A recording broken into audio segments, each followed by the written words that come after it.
मैं समय हूं। मेरा जन्म सृष्टि के निर्माण के साथ हुआ था। मैं पिछले युगों में था, इस युग में हूं और आने वाले सभी युगों में रहूंगा।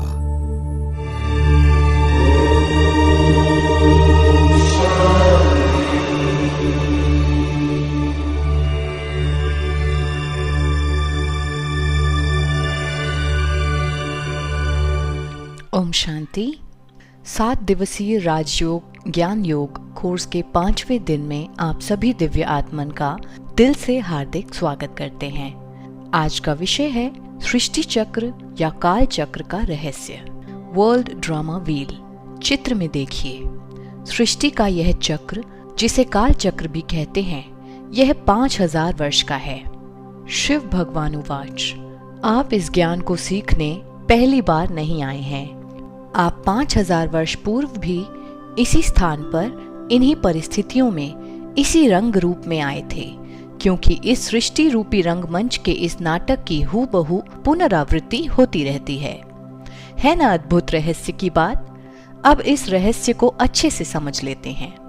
सृष्टि नाटक में हर एक आत्मा एक निश्चित समय पर परम धाम से इस सृष्टि रूपी नाटक के मंच पर आती है और शरीर को धारण कर अपना पार्ट बजाना शुरू करती है।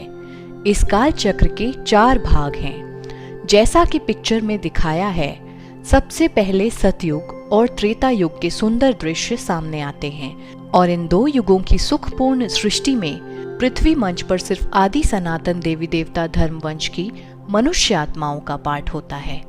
इस समय अन्य सभी धर्म की आत्माएं परम धाम में होती हैं। सतयुग त्रेता युग में सभी मनुष्य नेचुरल ही आत्मिक स्मृति में रहते हैं। सभी सुखी और संपन्न रहते हैं, प्रेम और शांति से रहते हैं। द्वापर युग से सृष्टि रजोगुणी होती है और अन्य धर्मों की स्थापना शुरू होती है। यह धर्म रजोगुणी अवस्था में है।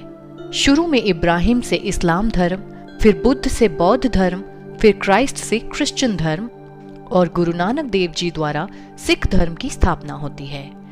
यह धर्म स्थापना करने वाली आत्माओं को धर्म पिता कहते हैं। ये सभी मुख्य धर्म पिताएं दुनिया के ड्रामा के मुख्य एक्टर्स हैं। इनके धर्म की आत्माएं आकर अपने धर्म पिता के साथ मिलकर अपना धर्म स्थापन करती हैं। इनके अतिरिक्त संन्यास धर्म के स्थापक शंकराचार्य, मुसलमान धर्म वंश के स्थापक मोहम्मद तथा सिख धर्म के संस्थापक नानक जी भी इस विश्व नाटक के मुख्य नाटक एक्टरों में से एक हैं।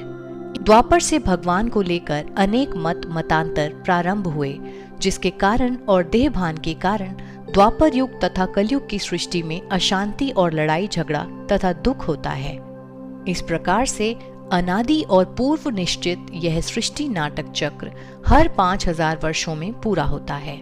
इस ड्रामा चक्र को 4 बराबर भागों में बांटा गया है तथा प्रत्येक युग की आयु 1250 वर्ष है।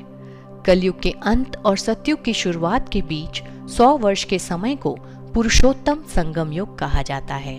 इस युग में ही परमात्मा शिव आकर युग परिवर्तन का दिव्य कर्तव्य निभाते हैं। 4 युगों को मिलाकर एक कल्प कहा जाता है। सृष्टि चक्र की खासियत यह है कि यह जैसा बना है वैसा ही हूबहू एक्यूरेट चलता है।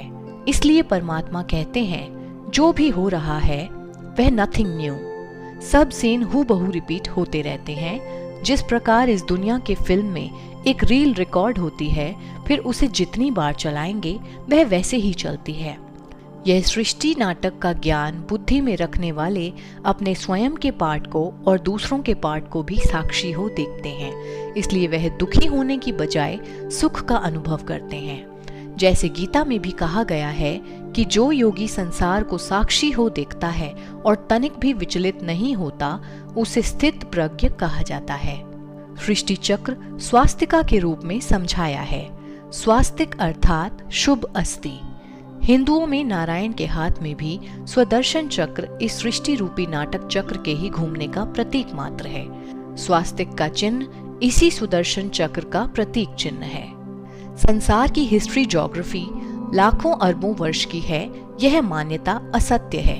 अभी टाइम बहुत निकट आता जा रहा है।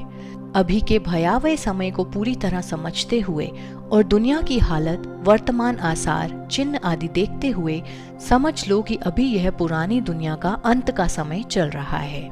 ऐसा भी नहीं कि जैसा शास्त्रों में लिखा है कि यह सृष्टि चक्र लाखों या अरबों वर्ष का है और ये दुनिया अरबों वर्षों से चली आ रही है। अरबों वर्षों का होता तो पता नहीं आज मनुष्यों की संख्या कितनी हो जाती। यह एक विचारणीय तथ्य है। कहते हैं क्राइस्ट से पहले दुनिया की संख्या लाखों में ही थी और अब देखो करोड़ों में हो गई है। यदि अरबों वर्षों की सृष्टि होती तो यह संख्या कितनी हो जाएगी। अभी ही कई मनुष्य खाने और रहने की व्यवस्था के लिए तंग हो गए हैं।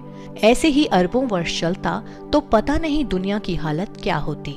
इसलिए ऐसा नहीं है कि यह सृष्टि चक्र अरबों वर्षों से चला आ रहा है। कई कहते हैं फलाने चीज इतने समय पहले की है, मगर साइंस द्वारा समय की पहचान करने वाली विधि कार्बन डेटिंग पर आधारित है। इसमें भी त्रुटियां हैं, यह खुद साइंटिस्ट्स कहते हैं। यह चक्र एक्यूरेट 5000 वर्षों से चला आ रहा सृष्टि चक्र है और यह बात स्वयं परमात्मा बाप आकर अब कल्प के अंतिम समय हम आत्माओं को समझाते हैं।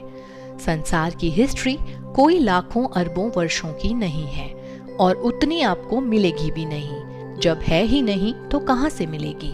अगर सबसे पुरानी हिस्ट्री कोई मिलती है तो वो है देवी देवताओं की।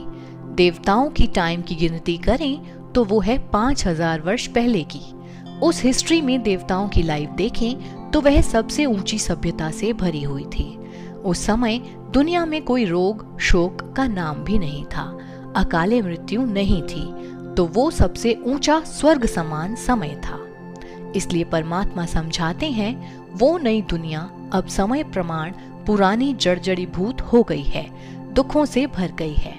इससे पता चल रहा है कि अब चक्र में महापरिवर्तन होने वाला है। पुरानी दुनिया से फिर नई दुनिया का आगमन होने वाला है। चलिए हम देखते हैं वह नई दुनिया कैसी होगी जिसे सतयुग कहते हैं। हम आपको यह खुशखबरी सुना रहे हैं कि यह चित्र में दिखाई जाने वाली स्वर्णिम सुंदर स्वर्गीय दुनिया के धरा पर आने का समय निकट है और ऐसी दुनिया हमारे भारत में ही बनेगी। यहाँ झाड़ का एक चित्र दिखाया गया है। परमात्मा ने इस सृष्टि रूपी वृक्ष की तुलना कल्प वृक्ष अर्थात एक उल्टे वृक्ष से की है, क्योंकि अन्य वृक्षों के बीज तो पृथ्वी के अंदर बोए जाते हैं और वृक्ष ऊपर को उगते हैं, परंतु मनुष्य सृष्टि रूपी वृक्ष के जो अविनाशी और चेतन बीज स्वरूप परम पिता परमात्मा शिव हैं, वह स्वयं ऊपर परम धाम अथवा ब्रह्मलोक में निवास करते हैं और बाकी सभी हम आत्माएं इस सृष्टि रूपी झाड़ के टाल टालियां हैं, जिनका स्थान झाड़ में नीचे है। सबसे नीचे कलयुग के अंत और सतयुग के आरंभ का संगम दिखलाया गया है। वहाँ श्वेत वस्त्रधारी प्रजापिता ब्रह्मा, जगदम्बा सरस्वती तथा कुछ ब्राह्मणियां और ब्राह्मण सहज राजयोग की स्थिति में बैठे हैं। इस चित्र द्वारा यह रहस्य प्रकट किया जाता है कि कलयुग के अंत में अज्ञान रूपी रात्रि के समय सृष्टि के बीज रूप कल्याणकारी ज्ञान सागर परम पिता परमात्मा शिव ने आकर नई और पवित्र सृष्टि रचने के संकल्प से प्रजापिता ब्रह्मा के तन में अवतरित हुए और उन्होंने प्रजापिता ब्रह्मा के कमल मुख द्वारा मूल गीता ज्ञान तथा सहज राजयोग की शिक्षा दी, जिसे धारण करने वाले नर नारी पवित्र ब्राह्मण कहलाए। ये ब्राह्मण और ब्राह्मणियां सरस्वती इत्यादि, जिन्हें ही पांडव सेना और शिव शक्ति भी कहा जाता है, यह प्रजापिता ब्रह्मा के मुख से ज्ञान द्वारा उत्पन्न हुए हैं। इस छोटे से युग को संगम युग कहा जाता है। यह युग सृष्टि का धर्माऊ युग भी कहलाता है और इसे ही पुरुषोत्तम युग अथवा गीता युग भी कहा जा सकता है। ओम शांति।